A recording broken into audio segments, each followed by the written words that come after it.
So we have a new Kansept here, and my goodness, is this a great model. This is the Kansept Havorn. Before we get into that, just so you guys know, the Loki, they have a new version of it with a full hole deployment. So instead of this reverse smile or a frown, they have an actual hole deployment. It looks really cool. Hopefully I'll get it on the channel here pretty soon. It is available right now, but this is an awesome knife. I said a lot of great things about this model, even just the way it is like this. Super ergonomic, very fidget friendly, very pocket friendly, just a fantastic build. And to me, you know, for a compact knife of this size, to have this comfortable of a grip, it is amazing. Then they have the Goblin XL on sale right now for like $126 or something. S35VN, full titanium frame lock, cut off for the lock bar on the inside. The clip works great. This is an amazing reverse flick knife, regardless if you're left or right-handed, it doesn't matter. It's a phenomenal reverse flick, or even thumb flick. Then it does have the front flipper as well, which also works extremely well. Very, very ergonomic once again. It is a big knife, and they do have a small version. But getting to the Havorn, this guy has surprised me. My goodness, did they do a good job on this particular model. Beautiful drop point blade in S35VN. Love this stone washed finish. And I like seeing them use the S35VN.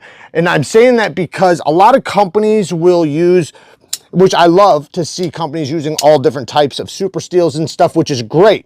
But you have to be able to heat treat it well.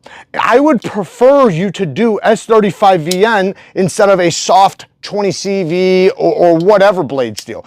S35VN was actually developed for knives, and it's relatively easy for production companies to heat treat. So, you know, and Kansept does a good job with it, just like a lot of companies. So, you know, at least with that, you're gonna, you know, your heat treatment's at least, you know, decent, rather than knowing you have a super steel with a soft HRC or not a great heat treatment. Titanium frame lock, beautiful titanium clip. This is a perfect milled pocket clip, plenty of length. The spring tension is phenomenal. The cutoff of the lock bar is on the inside, so there's nothing blocking you underneath. Good access to that lock bar, super duper smooth. And then this action, man, this detent is tuned so well. I dig this detent. Even with this flipper tab, the shape it is, you would think it'd be sharp, you know, and pokey. And, you know, it does have a corner, but that detent is just tuned so well that it doesn't hurt you at all. It's snappy as all hell. Then this front flipper, also really good jimping, great traction, great leverage point, works super good. Now, it is a little wide from here to here when you stretch out, but it's not too wide.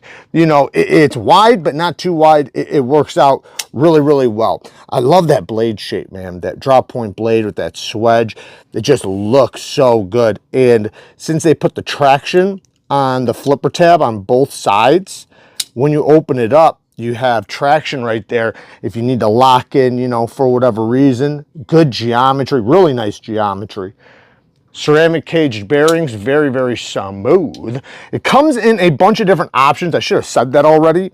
There's like, I don't even know, probably 5 different versions. So there is other color options. There's even Damascus versions. Yeah, what a cool knife, man. They did such a good job on it. The stop pin is an internal stop pin, which I always love to see. Listen to this lockup. Even with the slowest opening, that lock bar engages beautifully. And I like to see that. And I tend to check that often with new knives because I've seen so many times where, yeah, it locks up when you crank it out, but if you had a soft flip, even though you don't really flip this soft because the detent is so good, but if, you know, it did softly open, I've had knives fail on me in my hand because the lock did not engage all the way. So I like to make sure that the engagement and lock face geometry is done well. This has like an orangish color on the inside of the milling. I'm not sure if it's going to come over the camera, but in my naked eye, it is very orange in between these cracks. In some spots, it's a little darker than others. Yeah, the camera's definitely not going to pick that up, but it looks pretty cool. I'm not sure if that was on purpose. Oh, you can kind of see it right there. That orange you see, that is actually there. It's not just an optical illusion. The copper inlay, very well done. Yeah, very, very well done. Wow, no transition lines. Man, yeah, you don't feel nothing. That's very, very well done. The ergonomics, my goodness, is this thing comfortable. I like these ergos, and because of this flipper tab the way it is, you have a lot of control. Like, you have no threat of slipping up the blade if you poked it into something. Even like cutting down like this, like there's no threat of you sliding up the blade. One, you have tons of traction, but two, these ergos, it really locks in. Super, super good. Gas station knife fighting grip is great as long as the blade is facing out. My negatives, if I was gonna have some nitpicks and negatives, one thing is, and this isn't a nitpick or a negative, it's just I wish they would have done a thumb stud as well. It's like, why not? They had so much room right there. They could have put a thumb stud right there. That'd be so, so cool. The detent is so well tuned too, so I have no doubt that it would have been a nice strong detent with the thumb studs. Now, an actual negative, plunge grind, I wish it was a little bit better. I think you're going to get one good sharpening in, but by the second one, you are going to create a smile, if not from the first one. Now, since they did give us internal stop pins, you could always make a finger choil or a sharpening notch, or, you know, a better choil if you wanted to with a Dremel and a carbide cutting bit. But, you know, you prefer not to. You know, you prefer it to come from the factory. Really well done. But, you know, it is what it is. The next negative or nitpick would be the T6s.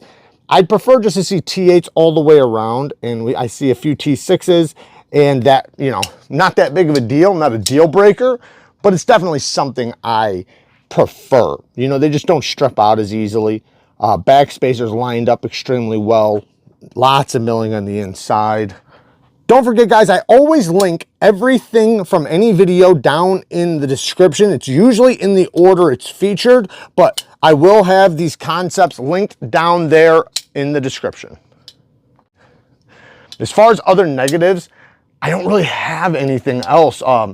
Everything's done so well that, you know, like even the little negatives I have are like nothing, because they did such a good job on this. I like seeing Kansept doing work like this, man. There's a few knives right now that I really want to get on the channel from them that really appeal to me. Like, they're visually very appealing. And, you know, I have a lot of Kansepts. Some I love, some, you know, are just okay. But with this level of work on, you know, some of the other designs that I'm seeing that really appeal to me visually, it makes me excited to check those ones out. So there you guys go. Work hard, stay tough. Until next time, peace.